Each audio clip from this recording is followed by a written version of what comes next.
Welcome to the PDX files. Each week we dive into the weird and the unexplained here in the Pacific Northwest and beyond. My name is Peej. And I am Mac. And Mac, I'll tell you what we're talking about tonight. That's what I was going to say. It's your turn, motherfucker. You got it. You got Yeah, it. You got it. I believe I alluded to this in an earlier video that we were going to talk about creatures and Filipino folklore one of these days. Well, that day has arrived. We're going to be talking about um, the Filipino creatures and monsters and ghouls and whatnot. That many of these actually I definitely heard of and been scared of when I was a kid. And honestly, some of them still scare me, to be honest. Um, and so this is a good video that we saw, or that I saw, pretty comprehensive, and and I would also warn listeners who might speak Tagalog that Hello, everybody. Today we're exploring oops, mythical hang on. creatures. Hello, Harry. That the pronunciation of the words definitely made me cringe. But I mean, at least they tried. So I'm gonna try to pronounce the words more correctly than this guy. Well, and I think it's an AI video. I say at the very end, it's going to be better than Jolly Billy. Jolly Billy's. Jolly Bill? Billies? What is it called again? Jolly Bee is Are you awful. talking about Jollibee? At least in America, anyway. It's just terrible. I mean, have you been there yet? I've been to Jollibee, but not to the one in the new one that opened up in our area. But we'll It's so talk about bad. that at some other point. For Yeah. now, we're going to focus on the Filipino folklore. So without further ado, here we go. So, let's begin. Kapre. The Kapre is a mythical creature often associated with the rural parts of the Philippines, particularly in Luzon. Traditionally depicted as a giant, hairy, cigar-smoking entity, the Kapre lurks in big trees like acacias, mangoes, and balete. It is said to be benign yet mischievous, causing disorientation to travelers by making them lose their way. The Kapre is not necessarily malevolent, but enjoys playing tricks on people, creating illusions to confuse them. Its role in folklore is more of a playful spirit rather than a harmful entity, often just seeking interaction with humans or enjoying its solitary existence in nature's vastness. He got some big ass titties. I'd say he So sounds like Jimmy Oliver a little bit, as far as that goes. I'm not familiar with that. You know who Jimmy Oliver is, right? He Oh, used to Jamie be Oliver. I thought you were talking about the yeah. monster is reminding you of a Jamie Oliver. No, no. Well, just kind of the voice, but what's with the cigar? I mean, I'm So curious. yeah. So first of all, the pronunciation of the monster is actually Kapre, not Capra. Capre.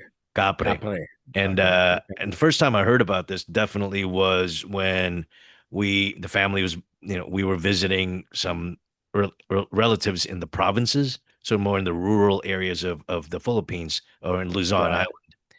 And obviously the locals there, they don't want the children to wander, and so the capre is one of the creatures that the locals would warn us about. Oh, don't go into those woods, don't go into that forest, you'll bump into the capre, and you won't be able to find your way back, because again, one of the things that this creature does is cause disorientation. Yeah. So, definitely made up by the local parents to like, hey, just don't go too far. Yeah. You don't want to get like eaten up by some snake or some other like actual animal in the forest that's gonna kind of mess you up. But yeah, I mean, again, the whole cigar thing seems like more like recent kind of added to that thing because I don't think the cigar was that big of a deal back in those days. Maybe when you were, I mean, maybe it was. I think I Um, think I think it was. I don't recall that particular aspect of the capre when I was growing up, or when they were trying to scare us with the capre. It was more like us, was just like the a giant. forest gangster kind of Yeah, guy. and again, the video does state that it's not supposed to be a malevolent creature. It's more playful and just trying to, maybe just bored. I would agree with that. Yes. All right, we'll continue here with the next. Manananggal. The Oh Manananggal shit. is a fearsome being most popular in the Visayas region, but known throughout the Philippines. It appears as a Ew. beautiful woman by day, but transforms at night by severing its torso to fly and prey on pregnant women using an elongated proboscis-like tongue to drink the hearts of fetuses. It is believed to inhabit quiet, rural areas, often nesting in hidden places. The legend of the Manananggal speaks to common fears about the dangers lurking in the dark and serves as a cautionary tale against the threats of the unseen. So that creature is called Manananggal. Manananggal. Mananagal. Yeah. Mananagal. And did you notice something about severing herself from her torso? Did you notice that piece, that part? Oh, I heard that. I didn't quite know what to equate it to, but yes, I definitely heard that. So Manananggal, there's a Tagalog word called tanggal, which is to remove. And so that's the root word of this particular monster's name. So it's, the lore is that the she's human by day, and then at night when she goes on the hunt, her top, her torso actually separates from the from the bottom of her body, and that's she's able to fly that way. And Hmm. what's not noted on this video is how to kill the manananggal, which basically, if you Uh-huh. happen upon her bot, if you happen to see her torso, it's you destroy her torso, or you pour salt on the torso or something. You do something to the torso so that she can't reconnect, and then she will die because of that. And it seems like a big red flag of like not being that strong because it used to be like Gale the snail in It's Always Sunny. You gotta salt the snail. So I'd say that's unfortunate. It does look pretty horrific. Yeah. It's a lot of Indonesian connections here. I'm starting to see with a lot of You these you kind of yeah. Yeah, I think you'll start to yeah. see them as we go through the video as well. Definitely in that part of Southeast Asia. But it's curious though. I just noticed that the Manananggal is preys on pregnant women. I forgot that part, and I, Yeah, and I yeah. feel that maybe this lore was created to maybe explain miscarriages, maybe. Like I so was you thinking that too. know what I Yep. mean? No, I know exactly what you mean. Yeah, yeah. Maybe not, but at the same time, it seems like it's pretty easy to beat. Yeah, So just exactly. got do some salt on, you know, your vajayjay, and then you're good to go. I don't know. It seems like it's scary as hell looking as far as this goes, but maybe not so hard to beat. Yeah, for those who are listening on the podcast, definitely watch the reference video so that you'll see what we're talking Yes. about. All right, Yep. moving Yep. on to the next one. Duende. Duendes are dwarves or goblins found in Philippine folklore, with variants recognized across the archipelago. They occupy Hmm. homes in anthills, old mounds in rural areas, or in the walls of houses. Often depicted as either malevolent or benevolent, duendes might play tricks, bring fortune, or inflict ill will depending on their nature. People placate them with food offerings to avoid mischief or to garner favour, illustrating their role as guardians of the land and arbiters of fortune and misfortune. That one kind of reminds me a little bit again of Indonesia in that area of like the sort of the pygmy humans Hmm. that kind of existed back in those times. They found a lot of evidence to sort of suggest that. I don't know about like the beautiful Asian gal who's right there on the left or the right, depending on the screen how you're looking at it. And this weirdo is like, hey, baby, I got something for you. But I can believe that that could be directly related to actual science and actual peoples who they've sort of proven in that general vicinity kind of exist. That's a possibility. I definitely have heard of the duende when I was growing up in the Philippines, but Hmm. I can also tell you that it was likely the least scary folklore creature Because I mean, I mean, it's kind of a little bit of like you kind of like it's a crapshoot, and then you just want to make sure that you just offer them something and they'll leave you alone.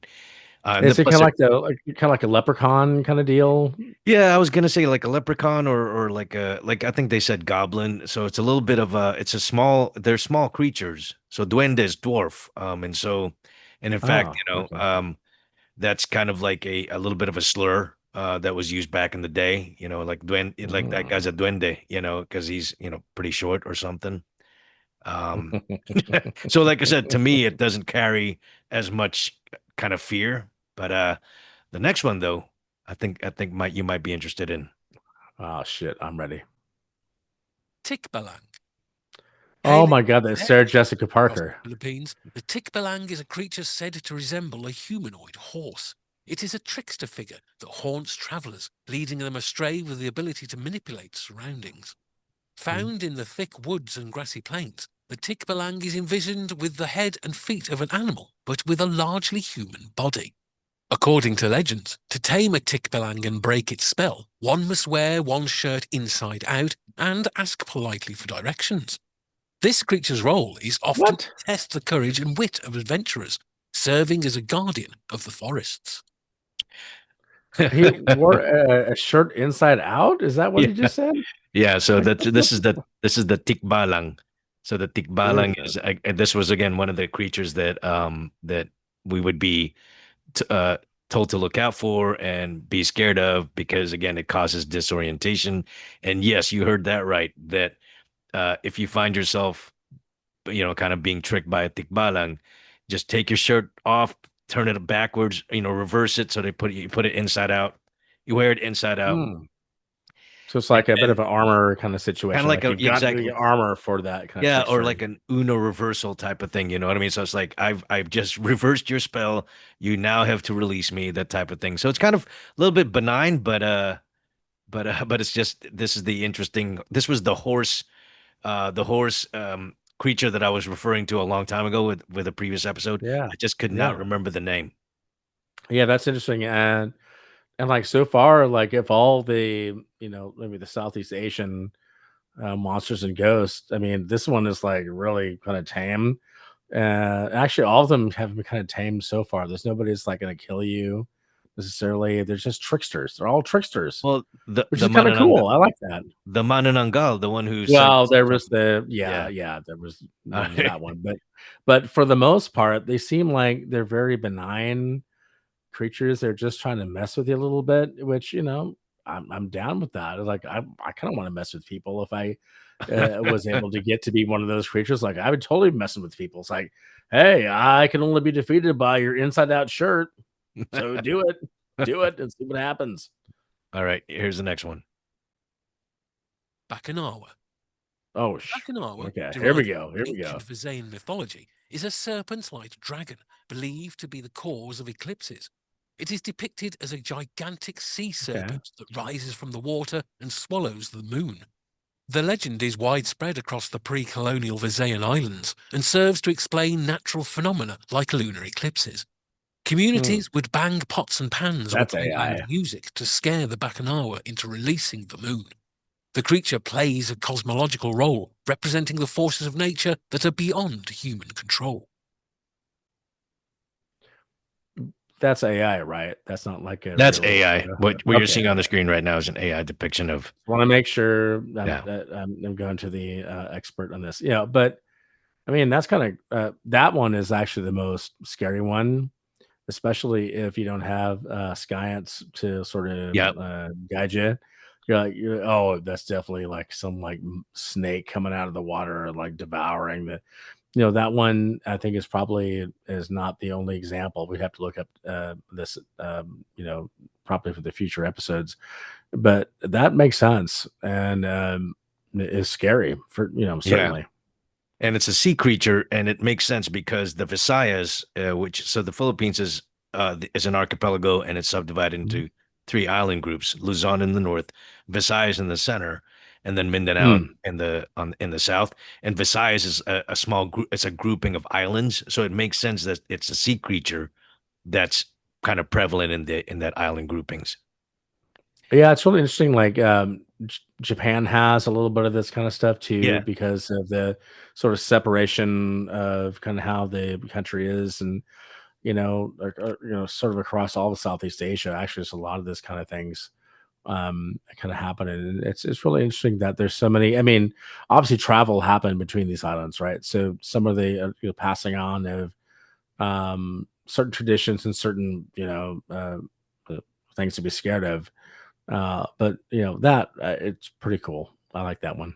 And just for those watching on listening on the podcast, and for those watching on YouTube, you could definitely tell that this is AI. You can tell because of the number of fingers here. Big time. There's only Oh, four fingers here in the hand.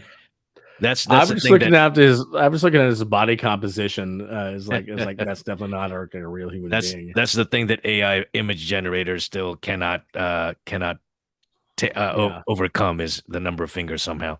All right. and it could be based on like a certain photo that they found, but Oh yeah. I don't know. I would not yeah, but obviously this one to your point is definitely AI. All right, we'll Yeah. move on here. Diwata. Diwata are ethereal fairies or goddesses intrinsic to Philippine folklore, especially within Mindanao and among the indigenous groups. They are Hmm. revered as guardians of nature, residing in majestic places such as mountains, trees, and bodies of water. Typically portrayed as benevolent, they are worshipped as deities that grant bountiful harvests and protect communities from disasters. So yeah, this one is I mean that it's fascinating, really, yeah. So this was because it says okay. that it's a creature that's in the Mindanao region. So that's the southern island of the Philippines, and that's predominantly non-Christian. That island, that's that area. So that they created these goddesses or these benevolent spirits is not a surprise to me. And it's very like reminiscent of like the Celts and kind of what they sort of report, I guess, as far as their like pagans and things like that. It's like there's a lot of very similar stories in those types of areas, and like you can almost like copy and paste Hmm. some of that stuff. So to me, it's very interesting that either the human imagination has some sort of standard um fall back to, which is kind of weird when you think about it by itself, or there's been very similar sightings across the rest of the world about these types of things. So they could be spirits, they could be um fairies, as it's kind of presented here. Could be guardian angels. I mean, there's all sorts of different things that you can look at, but there's a lot of evidence to sort of suggest that again, I didn't know that this happened in this particular part of the world. That's fascinating. Yeah, yeah, definitely a lot of your fairies and your sprites and stuff like that. That's definitely found in other cultures too. Yeah, Definitely. I was just via this video, and actually even before this video, I saw a TikTok or an Instagram video talking about the Diwata, and I'd never heard of it before then. So Hmm. it's refreshing that it was added here. All right. Did you get visited or nah? Eh? Nothing. I said, did you get visited? I wish, man. Oh, And then I would really? have wished for money. But here we go. Aswang. The Aswang is perhaps the most feared creature in Philippine folklore, A predominantly lot known of as bats. Visayas, particularly in provinces such as Capiz and Iloilo. This shape-shifting monster can appear as a human by day and then transform at night to stalk and eat its prey, usually livestock or even Hmm. humans. Aswangs are most commonly described as a combination of a vampire, a witch, and a ghoul, living secretly within the community. They play the role of the epitome of evil in Philippine mythology, embodying the cultural fears of the unknown and the supernatural's malevolent side. I mean, that's. I mean, again, you look at all across the world, like you have different types of pyramids. They were built in totally different ways, in very similar ways as Hmm. as well. And then you look at different legends, myths, and legends that kind of like eclipse all boundaries. And this is definitely one of them there. So that could be the vampire version in the Philippines. It's like, damn, Yeah, I Yeah. mean, that's definitely a vampire, or it could be a chupacabra, or maybe there's like hybrid versions of these kinds of things. It's really it's kind of interesting. Yeah, there's actually going to be there's a Sigbin, which is a little bit coming a little bit later. That's going to be more like the chupacabra, but yeah, the aswang is actually the only Filipino um, creature that was featured in the TV series Grimm. Oh, okay, okay, Yeah, nice, nice, yeah, yeah, because right on. Sergeant Wu, the character Sergeant Wu, is actually played by a Filipino, although his last name is Chinese in the series. Um, I don't know if it was just like if he asked for it or if he was asked to like, hey, if there was a Filipino creature that we can include here. So he was actually instrumental in the Aswang being included in the Grimm TV series. I mean, it's definitely terrifying the way it looks. Yeah, Is that something that you can see around the world? Yes, lots of replications of this. yeah. It's making me want to watch that episode now. All right, moving on. Nuno Sapunso. Nuno Sapunso refers to an old wise dwarf living in anthills or That's termite another mounds, another often hobbit, found in another rural hobbit. areas of the Philippines. These creatures are respected and feared for their ability to curse those who disrespect their dwellings. Mm, To avoid their wrath, locals often utter words of respect, such as tabi tabi po, excuse me please, when passing their mm. supposed homes. The Nuno Sepunso embodies the spirit of the earth, serving as a guardian of the land and a stark reminder to respect nature. So it's pronounced Nuno Sapunso, and and this one right here definitely what it was not relegated to the rural areas. We were told of the Nuno Sapunso even in the cities, so that if you Yeah, happen upon, and obviously they referenced ant hills. So I mean any kind of mounds that you see on the sidewalk or as you're walking or as you're kind of like traipsing through the woods, the mythology is that that's where Nuno Sapunsor, that earthbound God, deity lives, and you're supposed to show it respect by just saying, yeah, I'm just passing through. Please don't mind me. I'm not try not to disturb you, or otherwise you get cursed. I mean, to me, that makes a lot of sense. I don't know why, but I mean, I would feel like, doing that is just like, covering all your bases. And it's like covering your own ass. It's like, just say, hey, man, nothing, nothing, disrespectful here. Just walking on by. I'm completely fine with that. And it makes a lot of sense. He doesn't look very scary, and I'm not sure how he curses people. But I mean, obviously, I'd rather err on the side of caution. Yeah, yeah. You'd rather not find out. I don't want to find out. I don't want to fuck around. All right, here's the next one. Sigbin. Originating from the Jesus. Visayas region of the Philippines, the Sigbin is an elusive nocturnal creature that walks backward with its head lowered between its hind legs. Described as resembling a cross between a goat and a kangaroo, this creature is said to come out at night to Mm. suck the blood of victims from their shadows. It is often kept by powerful witches and Who's warlocks this as a guy? familiar. Sigbin is part of the wider Philippine mythology of creatures that are feared for their ability to harm humans, serving as a Ah, cautionary tale against the dangers that lurk in the dark. So that's the one that reminds me of the chupacabra, because what it does is exsanguinate, whether it's a human or another animal. but the chupacabra doesn't like. It's not a like or a slave to the master of some witch or warlock, as far as I know. It's not that piece right there. I was not aware of until I watched the video. Yeah, but I mean, as far as like what it does, yeah, it's like I mean, I mean, you can might as well have a fucking platypus at that point. But I mean, it's a scary creature. That guy doesn't look capable of like controlling that guy. So I'm gonna just call bullshit on this one. You never know. For those who watching on on YouTube, that guy actually resembles Ferdinand Marcos. He's the dictator president from way back. We're old enough to remember that, Yeah, and unfortunately. actually, Yeah. and the shirt that he's wearing is actually the traditional barong, is a traditional Mm, top for a that's Filipino pretty male. cool. Yeah. Nice, All awesome. right. We'll move on here. Batibat.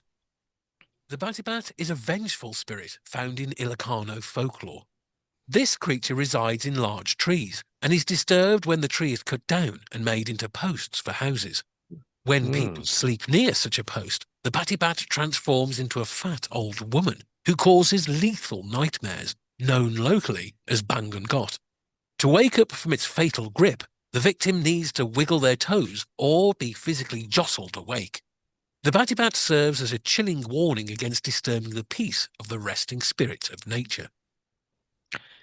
I mean, if that's all you got to do to get out of it, I'm not that scared at all. But how do you, I mean, you're supposed to, if so, it causes nightmares. And so bangungot is actually the Tagalog word that this guy was trying to say.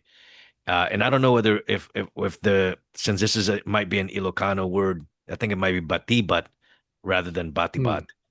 Um, but it's interesting because the bangungot is also one of those folklore mythology superstitious things that I was taught when I was, when I was growing up in the Philippines.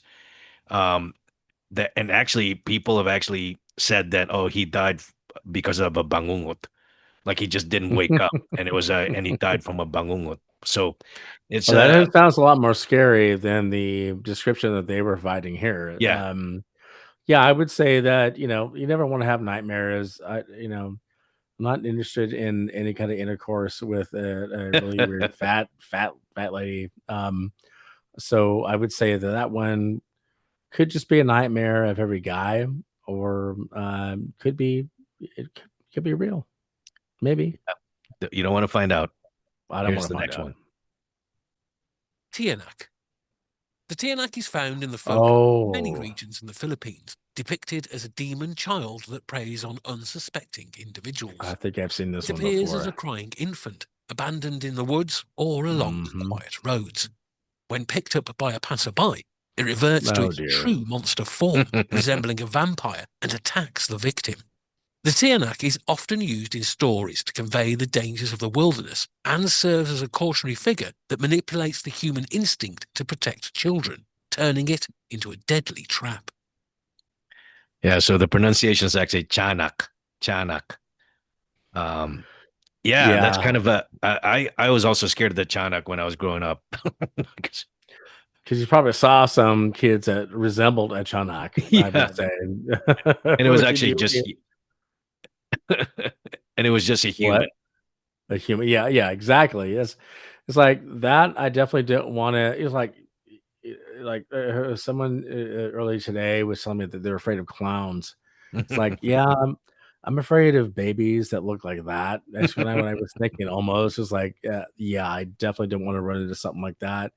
And it kind of reminded me of the name of the Kuntilanak, which is an Indonesian culture, Mm, which is not anything related. It's a scary ghost kind of creature, but right. it's just the name of it and the look of how they're presenting. I know it's all AI, but yeah, I'm sure that it was kind of described to you as probably not looking that much different.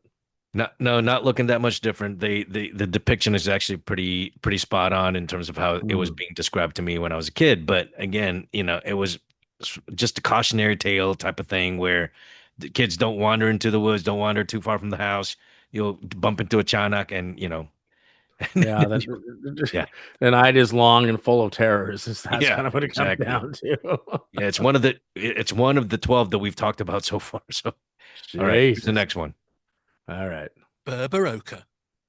The Berberoka is less commonly known, but features in some local folklore stories, particularly from the northern regions of the Philippines. This Hmm. creature lives in swamps and rivers, where it creates whirlpools to drown its victims. After sucking all the water from a river, the Berberoka waits for fish to surface and for people to come near. Once close, it swallows both the fish and the people. The Berberoka reflects themes of natural hazards, personified into monstrous forms, serving as a reminder of the perilous aspects of the natural world. Yeah, that one just seems like it's just some like random it doesn't seem that scary to me. I think I'm not gonna be afraid of that guy. Yeah, I think this is more of a, don't jump into a whirlpool. It's that's the berberoka, that's eating people, that's swallowing But people. yeah, if there's a bunch of like rapids in a certain Yeah, area, yeah, don't go in that area. Yeah, I get it. I get it. Yeah, yeah, to me, I think I could beat that guy's ass. right. We'll move on. Siakoi. Oh Typically shit. found in the coastal waters of the Philippines, the siokoi are merman-like creatures, revered and feared by local fishermen. These sea-dwelling entities are depicted with scaly bodies and webbed limbs, bearing a close resemblance to traditional merfolk but with a more sinister twist. Seokois are believed to be malevolent, often blamed for sudden, unexplained disappearances at sea, and are thought to disrupt fishermen's work as punishment for trespassing in their waters. Hmm. I mean, if all they do is look like really scary and they disrupt some work, I'm not that afraid of them. But I definitely want to be running into one of them. I mean, yeah, They're, yeah, mm-mm. yeah, they're also said to cause people to disappear in the waters. And so again, I think it's like you were saying earlier. I mean, absence of science will lead to these kinds of mythologies. So Yeah, it's like some dude fell over the water, like they were fishing. It's like, oh, it's the whatchamacallit guy. He did the thing. It's like the maybe, the Siokoi. yeah, the Silkoi, Siokoi. Silkoi. Yeah, Yeah. I wouldn't want to run into that guy, but also, I mean, you just stay out of his area, just stay out of his way. You're gonna be okay. The Shokoi is actually better than Jokoi if any day. So here's Oh god damn it! here's the next one. Encanto. Encantos are What? supernatural beings Encanto believed to inhabit natural landscapes like mountains and forests throughout the dos Philippines. oruguitas. They resemble humans, but possess ethereal beauty and otherworldly charm. Encantos are known to interact with humans, either by bewitching them or offering them Huh. gifts, depending on whether their space is respected or violated. They serve dual roles in folklore as both protectors of the environment and tricksters who can cause illness or misfortune to those they disfavor. Mm, mhm, mhm. So don't, so don't get on their bad side. I'm 100% on board with these guys and gals. I think they're kinda doing the right thing. It does remind me a little bit of Lord of the Rings kinda stuff, but, I'm down with what they got going on. I'm fully supporting of the Encantos, 100%. I was when I was watching this video for the first time. I'm going, oh my gosh, Encanto. But Yeah, but I mean, it's probably related, right? In a certain way. well, I mean, obviously it's a Spanish, it's derived from a Spanish word, but and the Yeah, Encanto is at least via this video is definitely reminiscent of any of those like nature, wood spirit forest sprites. That right, they're right. protecting the forest, they're protecting protecting nature. And I know that we already talked about something very similar, the Diwatas, that also do that as well, but that's in the southern part of the Philippines. This one, actually, they did not say which part of the Philippines this was more prevalent in, but yeah, I they know they seem a lot nicer than the other version, but, I think, like, having a protector of the forest, I think that's kind of a worldwide, yeah, type of phenomenon, and, um, you know, for this particular, the creature, that's pretty cool. I'm down with them. I yeah, definitely wanna meet them. right on. I've seen Fern Gully. I know what's up. Here we go. Burbalang. In Oh, the folklore shit. of the Cagayan Sulu, God damn it. Burbalangs are ghoulish creatures that reside in graveyards and secluded areas. These beings are said to feast on corpses and are capable of detaching their heads to fly at night in search of human prey. The legend of Oh. the Burbalang likely originated as a cautionary tale, with the creatures embodying the fears of desecration and the undead. They are typically portrayed as harbingers of death and are used to explain sudden or mysterious illnesses in communities. Hmm. Yeah, Yeah, I can see that. yeah, Yeah, yeah, and not just the the visual of what we're looking at right now. I can just sort of see that being kind of a an explanation for certain things that happen yeah, yeah. The that cause Berbata. people to die. Yeah. Yeah, And this is actually one of, I think, one of several that are reminiscent of this image right now that we'll go through the next video here. But yeah, I have never heard of the Berbalang. Definitely did not hear about this growing up in the Philippines. Certainly, I think because I mean, I know there's a graveyard depicted on the image on the screen here for those watching on YouTube, and but and I know, I mean, I've been around graveyards for sure in the Philippines when I lived there as a child, but I've never heard of this word. I'd never heard of this creature, so this was interesting. Yeah, that is interesting. There we go. Mangkukulam. The Mangkukulam, akin to witches in Western folklore, are found across the Philippines, often feared in rural areas where they are believed to practice black magic. Depicted as humans who engage in dark sorcery, I Mangkukulams mean, he looks like his curse kung fu individuals dude. by using personal artifacts or effigies. Their role in folklore is primarily as avengers or agents of malice, reflecting societal anxieties about mortality and retribution. So Cool. mangkukulam is our the Philippines version of a witch for sure. Yeah. The root word kulam is curse. Mangkukulam is a cursor, I guess, you know. And if I understand, I mean, it could be wrong. Aren't people actually kind of like persecuted for some of this kind of stuff in certain areas? I mean, there was not like a Salem witch trial adjacent Not like that you happened in your then. area where you lived, but like Oh, in the rural oh, possibly. community. I mean, yeah, possibly the Mangkukulam is just maybe an outcast in a village that happens to, to be eccentric or, you know, say stuff like tomorrow you will suffer, blah blah blah. And so I the curse you. Don't yeah, say that. so In the yeah, rural so area, don't ever do that. yeah. That's just a pro, Otherwise like you'll a pro be tip right there. right, you'll be mistaken for a Mangkukulam. All right. But yeah, there's a lot of similar stories, of course, throughout the world, right? Yep. All right, here we go. Multo. Multos are the spirits of the dead, pervasive in the haunted locales of the Philippines, from ancestral homes Mm. to historic battlefields. These ghostly figures are usually depicted as ethereal and translucent, often This guy's got recognized as glasses. deceased loved ones. The belief in Multos reflects the Filipino respect for ancestors and the dead, serving roles Hmm. that range from protective to vengeful, depending on how they were treated in life and how their deaths were commemorated. Hmm. So the multo is basically our the Filipino word for ghost. So that's pretty well known. People talk about multos People all the talk about time, right? multo. Exactly. I mean, and I know the video said that it's prevalent in the rural areas, but I mean, we were told about multo in when, in the cities and urban areas as well.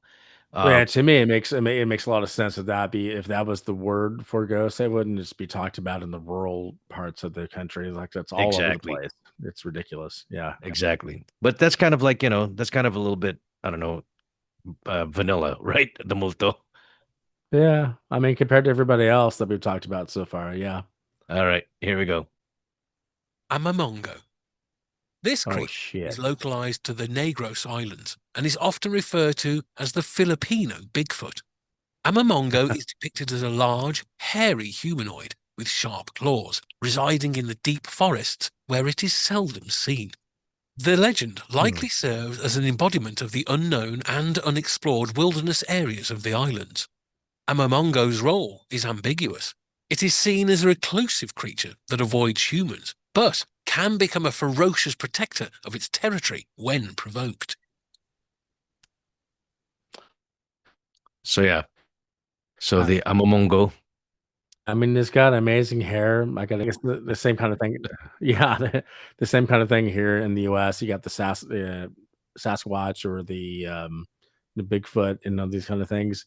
Yeah, It is interesting though that you have the same types of reports around the world that kind of resemble one another, and they've been going on for a lot longer than like social media and things like that. So, yeah, it wasn't in a newspaper back in the 1930s.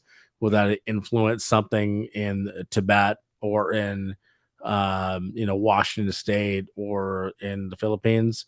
Probably not. So it's interesting that there's a lot of very similar reports of creatures that are very able to, at least for the time being, able to hide in some of the deep forest areas. So that's why I don't completely discard. I'm not like a big time believer in any of that kind of stuff as far as the type of creature, but I can kind of see, maybe there's lots of places that humans haven't really been in some of these areas Oh, for sure. And and many of these, if not all of these tales were, verbally told over time. To over a your point, long it's not time. it's Yeah. not because of Instagram or whatnot. This is like, told over time via stories around campfires or whatnot. And Yep. definitely, despite that, there's similarities to other creatures in other parts of the world. Like you said, for this one is the Bigfoot or the Sasquatch. Absolutely. Yeah. It's really interesting. Here we go. Pugot. The pugot is most commonly associated with the rural areas of Ilocos and other parts of northern Luzon. It is depicted as a headless being, often seen wearing a barong, a traditional Filipino garment, despite Ah. its lack of a head. Pugot is feared as a malevolent spirit, lurking near large trees or abandoned houses, waiting to frighten or harm unwary passers-by. The legend of the Pugot might have originated as a way to discourage people from venturing into dangerous areas alone at night. Hmm. I think I could beat his ass. He doesn't have a head. I'm not. If I saw him, I'd be like, "Oh shit!" I'd be like, "Okay," but I think I can beat his ass. Yeah, you'd be like, I'm right here. To throw your voice that way. Like in video games, you have like NPC guards. You like throw a rock over. There's like, "Oh, Yeah. he's over there." Yeah, I feel like this is the least scary of any of the ones so far. But definitely been told some stories about the Pugot as a kid. Again, much along the same lines of don't wander off, don't go into the forest or whatnot. It's definitely more of like precautionary. You'll bump into any one of these, creatures if you go venturing off type of thing. Yeah, again, I think this guy. I'm good. I'm good with this guy. He's impeccably dressed though in a barong. Oh, he looks amazing. Yeah, I mean, he has great nails. I mean, that outfit. What's the shirt called again? Barong. Baron. Barong, Yeah, yeah. but if I'm gonna get lit up by a baron, I'm gonna feel like it's like my fault. So He's ready for a party. All I'm right, fucking him up. here we go. Tambaluslos. Okay, Found now in we're the talking. folklore of the Visayas, particularly among the Now we're Wampanoag, talking. the Tambaluslos is a shape-shifting demon known for its ability to transform into an Oh, attractive woman. It hmm. seduces men and then reveals its true monstrous form, which is believed to be a giant with a gaping mouth capable of swallowing humans whole. The Hmm. Tambaluslos symbolizes the dangers of succumbing to deceptive appearances and serves as a cautionary tale against lust and infidelity. Yeah, I think this is the most least likely one. It's like trying to get people to like stay true to their wives or something Yeah, like that. yeah, It's yeah. like, whatever. This one is a bunch of nonsense. Yeah, I don't see that as being even close to real. And I would be scared of that if I saw that. That's not a good thing that I want to see. But maybe I do want to do a little bit of business on the front end. Let's just see about that first. Yeah, before it transforms. Yeah, before it eats you up like that All right, guy. Yeah. here we go. Basor. The Jesus. Basor is a ghoul-like creature from the folklore of the Visayas and the Mindanao regions. It is described as resembling a decrepit human with long, tangled hair and sharp, animalistic teeth. That's what it Similar to looks the like. Burbalank, Basors are known to feed on corpses and are often blamed for grave desecrations. Their presence is used in stories to enforce moral lessons about respect for the dead and the consequences of evil deeds. Hmm. Yeah, Yeah, so it's that's it's interesting. Busao, Wow. Busao, and I think there was something similar also already part earlier in the video Yep. about Yep. about grave desecration. That's kind of an interesting angle, honestly. Never heard of these grave desecration creatures when I was living in the Philippines. It's like a Catholic thing, maybe, or because I mean, I wonder if that's like something that's like really like looked down upon in a certain Well, way, I like don't a know. I lack of mean, respect for elders, or I mean, well, this one right here is the Busao is. I think it said that it was predominant in the Visayas and the Mindanao. So the Mindanao is actually is the Muslim kind of predominantly Muslim island, okay, and okay, Visayas is a little bit of a mixture of both, Christianity and Muslims and Islam rather. Uh, interesting. Yeah, yeah, yeah. I mean, that one looks pretty kind of like par for the course kind of deal. Um, like yeah, I didn't really think about any of these things for like the kind of analogy to as a desecration kind of deal. So that does mean a lot. Wherever these folks who kind of have this kind of theories, they're like, oh my god, we can't do that. This is like a really evil thing. But they kind of look similar to. I think we've seen a couple of them, a couple other ones like this as well. yeah, yeah. All right, here's the next one. Bungisnis. Holy shit! Bungisnis is a one-eyed giant, notorious throughout various Luzon provinces. It is often Huh. depicted as having a large mouth, curved with a perpetual grin and a pair of tusks. Despite its fearsome appearance, the Bungisnis is characterized as dim-witted and easily amused, often found laughing heartily. Its tales are generally light-hearted and serve to entertain rather than to frighten, illustrating the value of humor and simplicity in the face of adversity. If I saw that motherfucker in the forest, I'd be fucking shitting my pants. I'll tell you that right now. So Yeah. bungisngis. So the pronunciation is bungisngis, and that's actually a Filipino word. So I'm not sure whether it was derived from the monster or it was the monster's name was derived from the word. But bungisngis is somebody who laughs easily. So it's kind Mm. of interesting that the way you can kind of outsmart the dim-witted bungisngis is just to make them laugh, and then you can kind of go your own way. It's also interesting how they keep, and I don't know anything about the topography of the Philippines. Like, is there really that much forest there? In the Yeah, there's a lot of wooded areas in Okay. the Philippines, and Okay. especially this one right here. Look, if I remember correctly, is in the northern part, the northern islands, Luzon. It's the second largest island in the Philippines, Hmm. Mindanao being the largest, which is in the south. There's a lot of forest and there's a lot of jungle jungle area. So that's why it's not surprising to me that these kind of like forest creatures are prevalent in that part of the Philippines. But I mean, that looks like they're in the fucking like, what do they call it around San So Francisco? What do they call it? The woods down there, but they're redwoods. the Look at the redwoods? redwoods. Yeah, do the forest there look like the fucking redwoods? No, I mean it's more like it's obviously more. It's going to be more like the if you can envision Tropical. if you can Yeah. envision the Amazon jungle.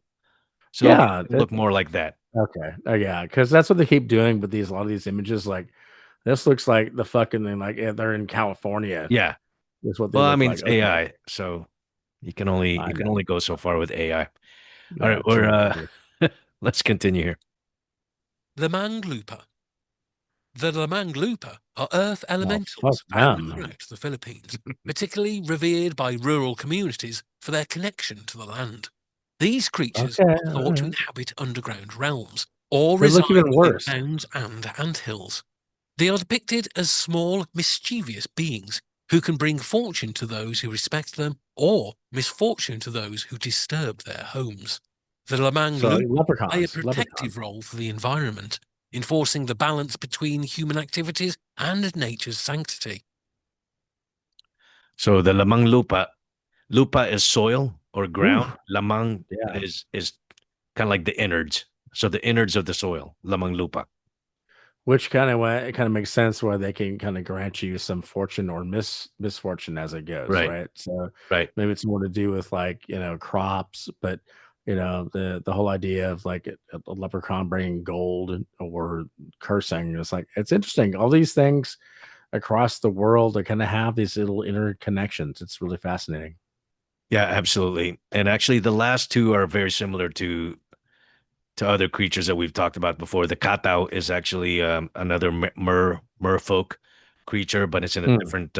Actually, no, it's in the island grouping. So again, it makes sense that it's a sea creature, and then the balbal is also another kind of like grave desecration, um, creature. But it's yeah. So this was kind of this was a cool video for me to preview and for us to go through because we've been talking about creatures and mythological beings from other parts of the world, and so it's exciting to bring some Filipino folklore into the. Hell yeah, that was awesome, man. That was really, really cool. And it was so fascinating to see is when you do that across different cultures, you can see so many similarities at the same time of what people see and what people experience. And maybe it's just the human experience that sort of brings these kind of thoughts together. And, we all have this kind of weird shared memory of the Mhm. world and Mm, kind of how we view things. But, I tend to think the opposite. It's like, I think there's some like a little bit where there's smoke, there's fire. And yeah. so I wouldn't be surprised at all if some of these things were completely real when you kind of look at it. Well, for some of them, I don't want to find out for sure. So Yeah. Oh, fuck yeah. Yeah. well, Yeah. folks, if you enjoy this content, please give it a like and share it across your socials to help get the word out about our show. If you hadn't already done so, please subscribe. And on YouTube, hit that notification bell to make sure you don't miss out on future episodes. Thanks for tuning in. We'll see you next time.